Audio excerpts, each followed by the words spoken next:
கர்த்தருடைய பரிசுத்த நாமத்துக்கு சோசரம்.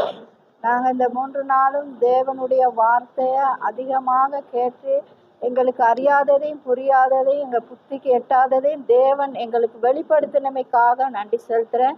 அதே போல் நாங்கள் வந்த எங்கள் எல்லா ஜனங்களையும் அருமையான சகோதரன் அவரோட மனைவி சபையில் இருக்க விசுவாசிகள் எல்லாரும் எங்களை அன்பாக பேசி அன்பாக ஆகாரங்களை கொடுத்து எங்களை ஆசீர்வதிச்சாங்க. அதே போல் மாம்சத்துக்குரிய ஆகாரம் மட்டுமல்ல, ஆவிக்குரிய ஆகாரத்தை நாங்கள் அதிகமாக புசித்தோம். அந்த வார்த்தையை கேட்டது மட்டுமல்ல, அந்த வார்த்தையினூடாக நாங்கள் நடக்கிறவர்களாக எங்களை ஒவ்வொருவரையும் கர்த்தர் மாற்றும்படியாக நான் தேவனிடத்தில் வேண்டி செபிக்கிறேன். என் கேட்டால் ஆண்டவர் சொல்கிறாரு, என்னையும் நிலைத்திருக்கிறவன் என்னுடைய வார்த்தையிலே நிலைத்திருப்பான்னு சொல்லி, அவருடைய வழிகளில் நடந்த அந்த வார்த்தையில் நாமும் நிலைத்திருப்போம். ஆனால் முடிவு வரையும் இந்த வார்த்தையில் நிலைத்திருப்போம் என்று நான் விசுவாசிக்கிறேன்.